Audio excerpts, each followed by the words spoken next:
Hello. Tell them hey. It's Ron and Hope Unfiltered. We are here with the Minister of Lunch. Ain't seen you in 2 weeks. Tell them hey. Here. Hey. Hey, guys. So glad y'all are here. We're on the East Coast doing our taping this week. Been running to and fro hither and yon. Have had doctor's appointments every single day with my parents. So after this, I go to another one. Another one. Interesting week. But I'm glad to be here with you. At least they're grateful. At least they're grateful. At least you got that satisfaction of it. At least they're grateful, right? Yeah. My daddy. Let me tell you, let's tell them what the woman said. We were at a restaurant the other night. We took our grandkids camping, trying to have one more big thing with them before school started back. And it's fun, but boy, it wears you out. It's a lot of work. So we just looked at one night, we're not cooking, and we went to a little restaurant, and we had everybody there, and a young lady that comes to our church, a woman that comes to our church, and another lady saw us at the restaurant. When they were leaving, they stopped by the table, very nice, and said, I know you've been taking care of your parents. And she said, and I'm having to take care of mine. She said, I'm in the exact same season you're in. And she looked at Hope and said, have your parents all of a sudden gotten mean? And Ron in the background goes, no. I just shut my mouth. They're grateful. They're so kind. I'm like, well, maybe you're not alone, sweetheart. I don't know. She started laughing. She said, mine have gotten so hateful and so mean. She said, and they've been cussing too. I said, yep, my daddy too. He's come up with flavorful words. Yeah, they've suppressed it their whole life, and now that they're losing their filter, they're letting it out. But anyway, we got something we want to do. I'm just going to be honest with you. It's probably going to be more nostalgic for us. Pardon me. Some of it's comical. Some of it's very powerful. But Hope and I are going to do this for 4 weeks. And we'll take the 90s, the 2000s, the 2010s, and the 2020s and talk about, in Redemption's history, our most memorable moment. In the month of August, on both coasts, we're going to be celebrating 35 years. I honestly can't even. I was in my car this morning, Hope, and I was thinking of something that I did, and I said to my boss, 42 years ago. I can't even. That's a long time. Yeah, I'm thinking about something Literally, I did 42 years ago. You hear people say this when you're in your 20s and even in your 30s. And you hear people say, life just goes so fast. Enjoy it while you have it. And you hear it, and you're like, yeah, right. Until you turn around and you're like there. My birthdays are on it like a wheel on a car. Now I feel like they just clicking off, boom, boom. And then as soon as you through with your birthday, you're getting ready for Christmas. And it's crazy. But we want to take, in the 35 years, we just feel like we need to take time to remember, good, bad, maybe, and ugly, some of the moments of each of those decades. Of course, the 2020s aren't finished yet, but we've had some eventful times since COVID and even in the 2020s. But we want to start off with the 90s, and we want you to go with us because you probably learned some things about us and maybe about the history of redemption that you didn't. And a lot of stories you never got to hear. Maybe some of you have just gotten in on Mine and Hope and our ministry, in the last year or so, and you don't even know any of this stuff. And it'll be very eye-opening to you, maybe even intriguing. But we just want to start with the 90s. For those of you that don't know, we started the church August the what? 18th. August 18th. Why do I keep thinking 17th? August the 18th, 1991, literally, not figuratively, literally, in a warehouse. A warehouse with 2 rooms in the front. 3 rooms. 3 rooms in the front and a bathroom. So you walk in a door, there's an office, a foyer. It's actually 4 rooms. We had children's church another room, and a nursery. But the room was like an 8x8. I had an office with a hole to the foyer, and I went and got some blinds and did the blinds up and down. Remember that? Plastic blinds. And people would come through and go, hey, Pastor. Anyway, little foyer with a little love seat in it. Little children's church room. When I say little children's church room, it would hold 10 kids. Yes. And I bought you a church typewriter for your birthday. Yes. So I could do the bulletin. Yeah, bulletin. Some of them people, they don't even know what a bulletin is, Hope. They don't even know what a bulletin is. And then we had a little nursery room right here, a bathroom, and then you open another door, and it was a cinder block, gray cinder block warehouse with 2 loading dock doors, as I remember, on the back wall, because it was an industrial complex. And that was our first meeting. Do you remember what our rent was? $1,200 a month. $1,200 a month. And I thought, how will I ever pay that?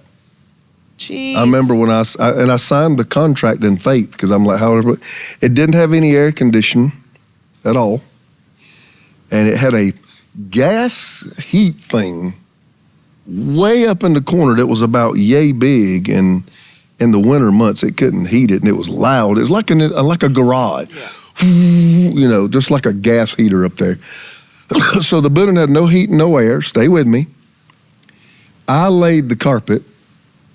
I've never laid carpet in my life, and I took a roller and just rolled glue like paint on the floor, and I laid and cut the carpet and tried to get the seams right. We bought little vinyl curtains, like shower curtain material, hung them over the loading dock. We took 2x12s from Lowe's, flipped them on their side. Made a stage. And I'm not a carpenter either, just my name on. And we put plywood over the top of it, nailed it. That was a stage. And I had we put some weight on that stage too. I had a couple of Radio Shack microphones. We had a keyboard, a digital keyboard that was outdated and donated to us. And we had a boom box that we would plug through the sound system, and anybody who sung a special, that was the way we did it. We had like a $69.99 boombox plugged in through a sound system. Special. And I had 2 little speakers on tripods that I had bought from Emmanuel College out of their storage. They didn't even have A-class equipment, and I was getting stuff that they had quit using 2 or 3 generations ago. And guys, that's how we started our church. I had 3 people committed. It was me and Hope and our minister of music, who was still in college in his last year. He committed to help us. And that was all we had. That was the only commitment we had to it. So we went into our first service in August, and I called it the service with Mama and them. Everybody who loved us, every cousin, aunt, uncle, everybody, parents, extended family, my mom and dad, your mom and everybody friends came to that. Friends we went to college with, some of them drove over from school. And we had 72 people in our first service, but the second Sunday. We had 11 or 12. We had 11. I remember well. When Mama and them weren't there no more, they went back to their church. We had 11 people. And I do remember, Hope, I tell people I went and laid my head in your lap. I remember doing that, but I don't know if I did it that Sunday. But we had this tiny, tiny, tiny little apartment at Turtle Creek. Remember that? I do. Tiny little apartment. And I do remember going back, what have I done? We knew it was going to be way harder than we ever imagined. Well, what have I done? I've launched a church. I have 11 people. I've committed to $1,200 a month by contract. Ooh, but it'll stretch your faith to believe God. I do remember what I've done. That feeling of, if I screwed my life up, and am I going to screw hers up with me? And I do remember feeling the feeling of being a little bit overwhelmed. And I was only, 21? 22. 22. And I remember feeling those feelings. And that stage, we did Royal Rangers and set up a teepee. People don't know what Royal Rangers is, Royal Rangers right? was a Christian version of the Boy Scouts. So to try to get some kids in there, we did that. I had a guy, Jim Grubb, who's still over it. Still and he's with us. Still at our church still today. With us. I appreciate people like Jim Grubb. Went and set a teepee, a real teepee up in the parking lot. Yep. And there were people coming just because their kids wanted to go to that teepee thing.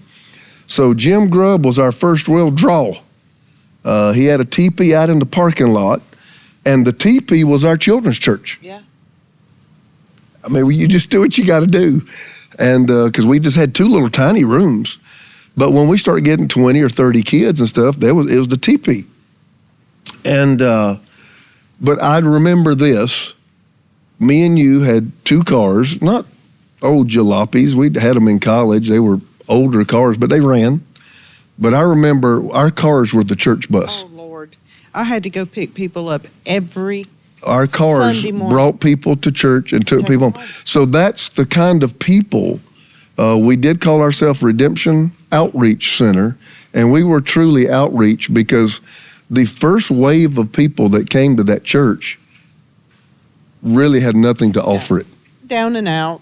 They needed everything and offered nothing. My first drummer came in drunk, and I had to fix him a pot of coffee. And I remember being there early in the morning making him drink coffee. That Italian guy was Tony Ciparillo. Tony Ciparillo, an Italian guy. Still out there. And him and his girlfriend, who we thought was his wife. And then finally, they were homeless. When we found out it wasn't his wife, it was his girlfriend. Now, I had already raised money and had people do a housewarming for him because I got him a job at the Pizza Hut and got him an apartment. Jesus. And so we brought him and his wife up and let the people bring them housewarming. And then after that, he said, "Oh, I'm not married. This is my girlfriend." I said, "Well, we got to get y'all married." He said, "Well, I got to get divorced first."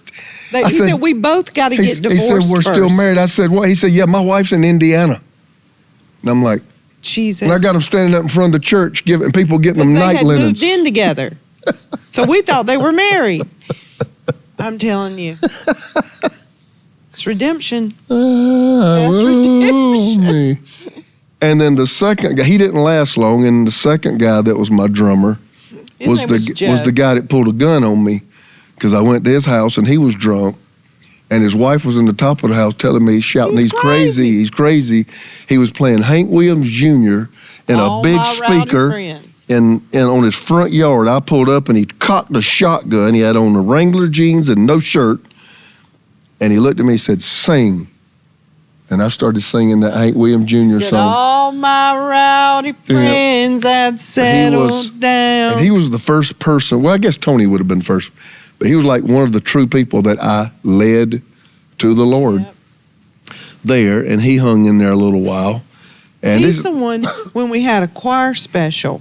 It was one of our first. That was Tony Ciparillo. Tony did that. We had our first choir special, and he played the wrong song. The whole different song. Yeah. A whole different. So I had the choir singing one thing. He had a whole different tempo. And we was singing a different song. I got so tickled that I had to turn around and look at the wall because I was giggling so hard and I couldn't sing. And here's the crazy thing, the level of the giftings that we have in all of our music and creative ministries now, and to think we had people playing the whole wrong song. See, that ought to encourage y'all.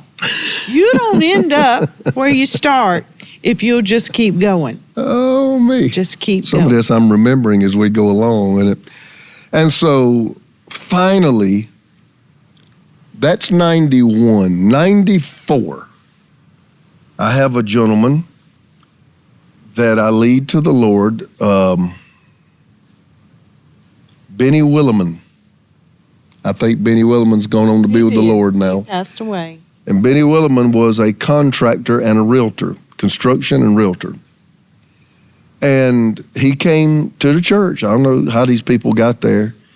And he was facing losing his license. He was a single father. Yeah.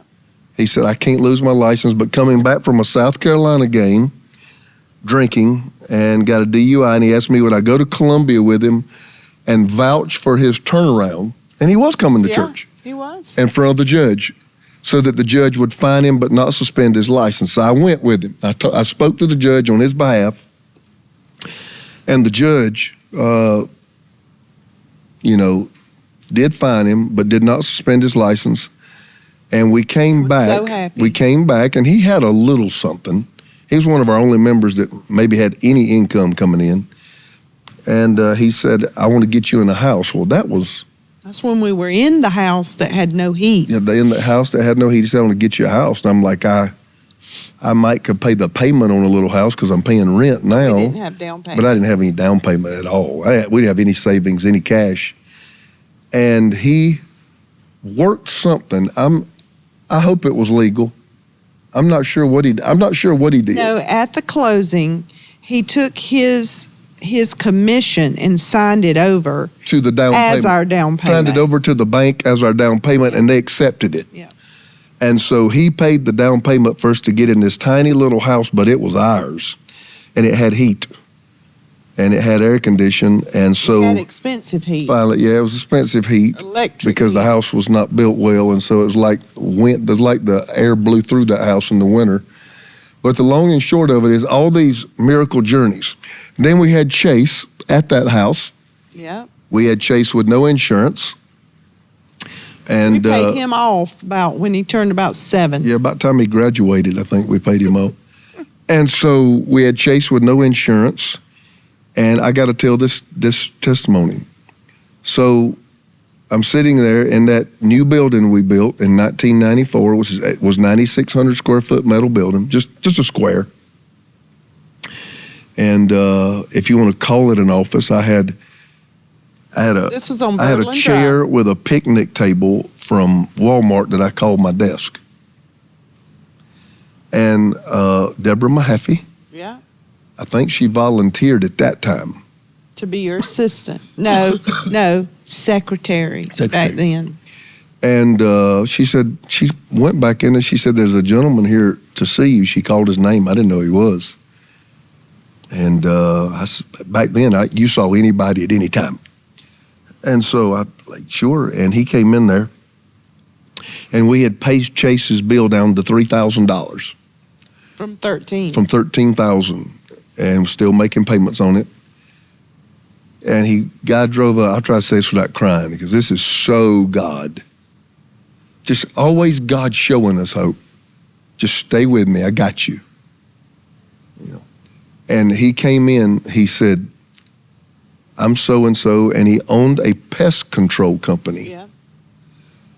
And he said, you have... Was that Leland? That was Leland Harvey.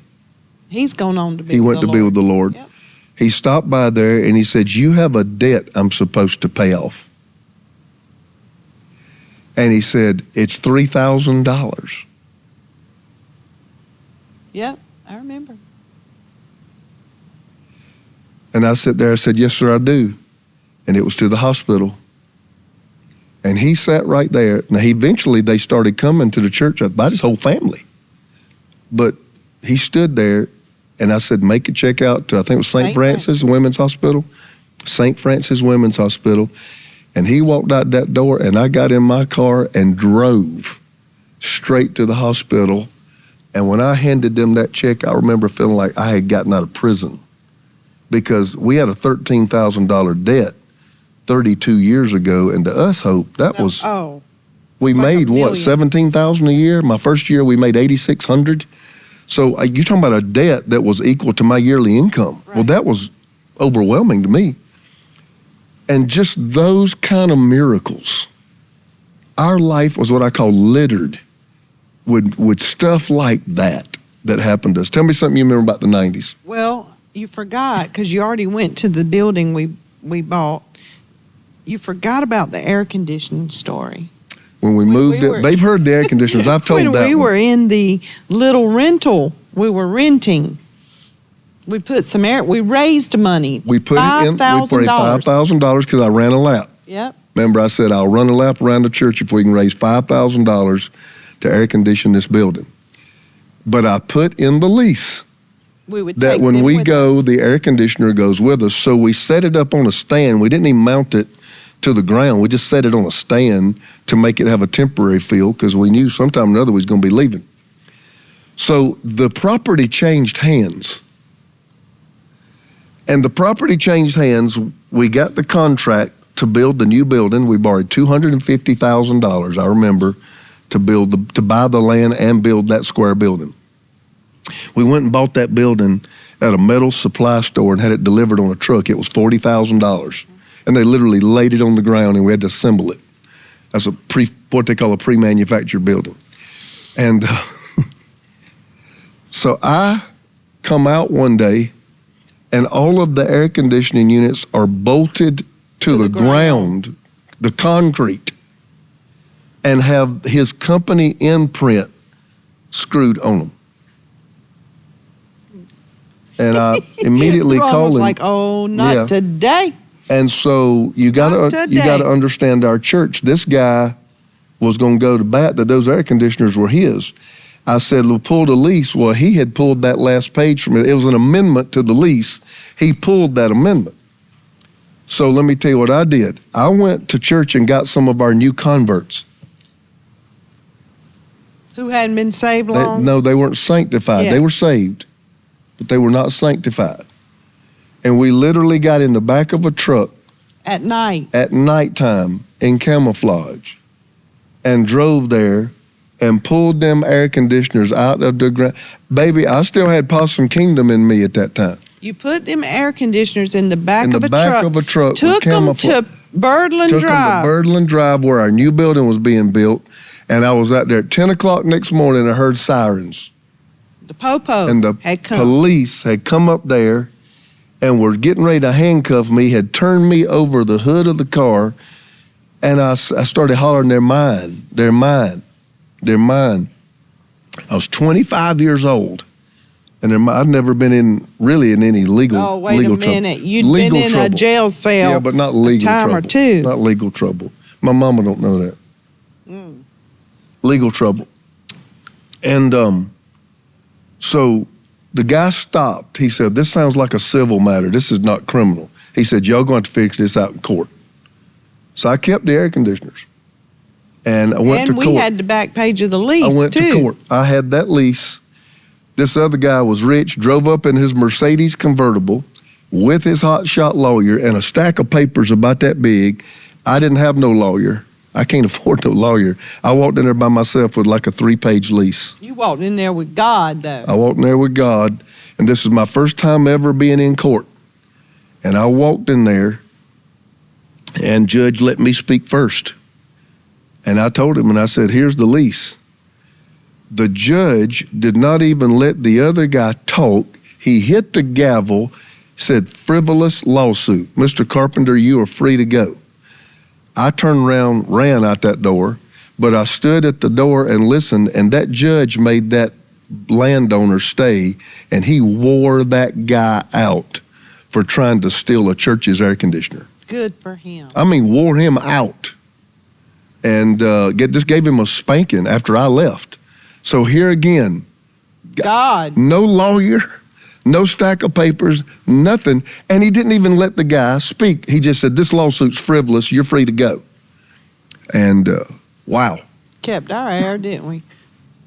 We did keep them air. We had air conditioning, didn't we? We did. What else you remember? I remember those were good days, but I remember your dad won the lottery money in Georgia. Yeah. He had never played the lottery. My parents lived in Calhoun Falls at the time, and the closest city was 15 minutes across the bridge in Georgia, Elberton. And his coworker said, Sandy, I'm going across the bridge. He said, I'm going to go buy a lottery ticket. He said, you want one? Daddy said, no, I don't play the lottery. He said, come on, Sandy, give me $5. I'll buy you one. And so Daddy gave him $5, got a lottery ticket. He brought it back to my daddy.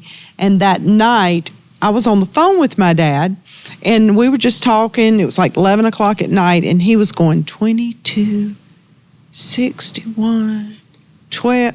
Wait a minute, Hope, wait a minute. And he'd say it again. Then he said, Judy, and he hung up the phone. My daddy won $100,000 that night from the Georgia lottery.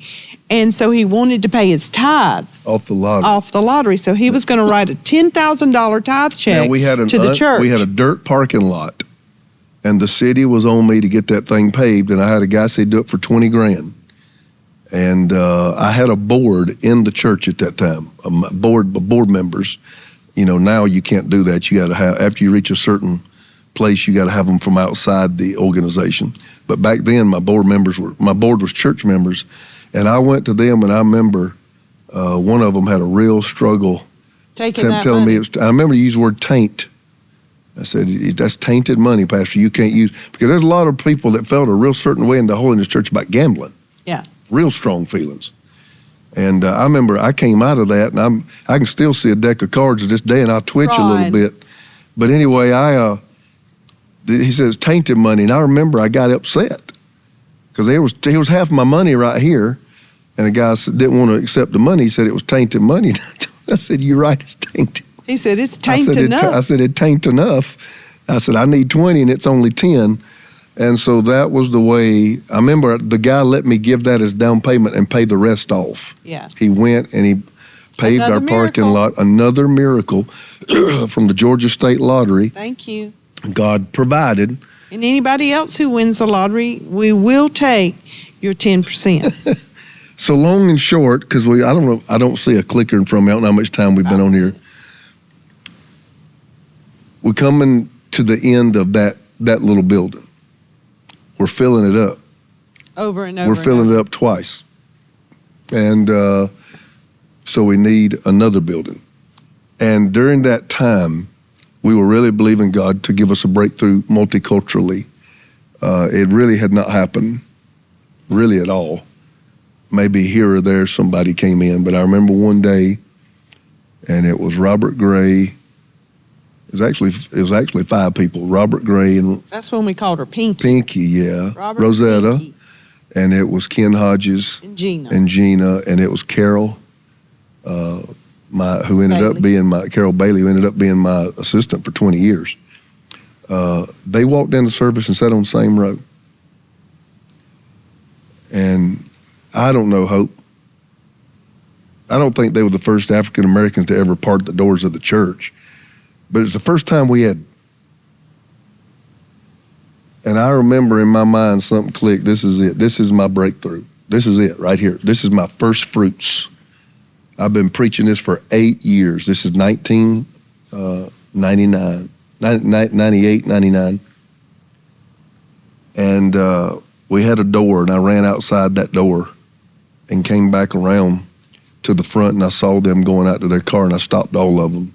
And I absolutely begged them. I told them, this is my vision, this is my heart, this is what I want to do. I think I may have even said the words, I believe you guys can be the first fruits of this breakthrough we're believing here. They became very, very Oh my gosh, Ken, I drug Ken all over the world. Yeah. He's my armor bearer. For many, many He had his years. own company. He was retired military, very astute man, wonderful man. Assistant. Carol was my assistant, and Robert Pinky were elders and over our care pastors, and became very instrumental. But after that, and Tommy Barnett, and the multiplication anointing in that service, everything broke into what we now call this wonderful people called redemption.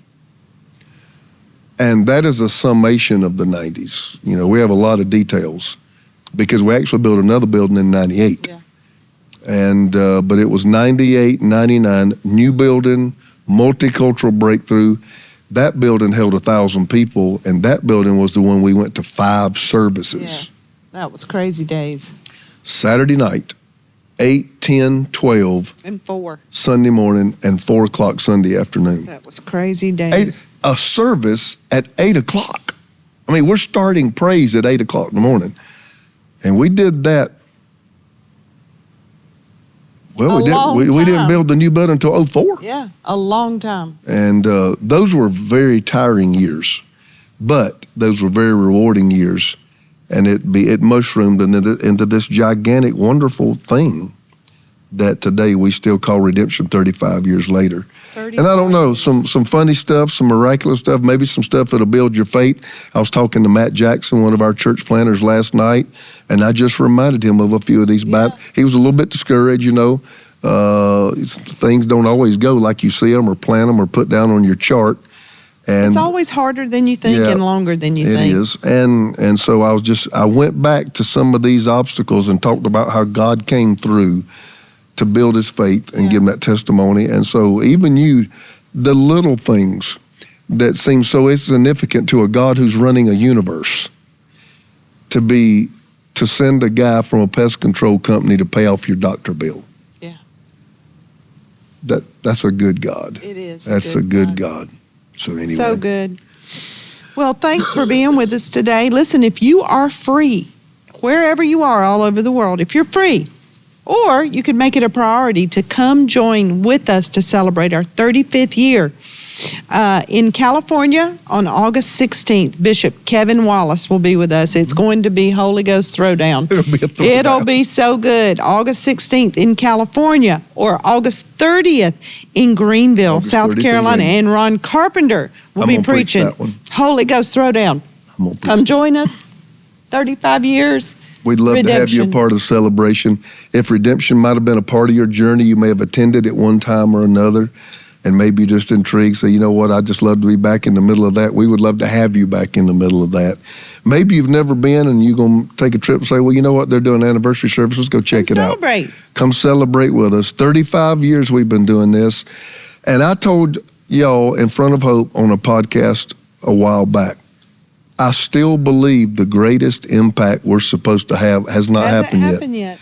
And so many amazing stories, but still great things are yet to come. So we love you guys, and we appreciate you giving us some of your time. It's Ron and Hope Unfiltered, real, raw, relevant. See you soon.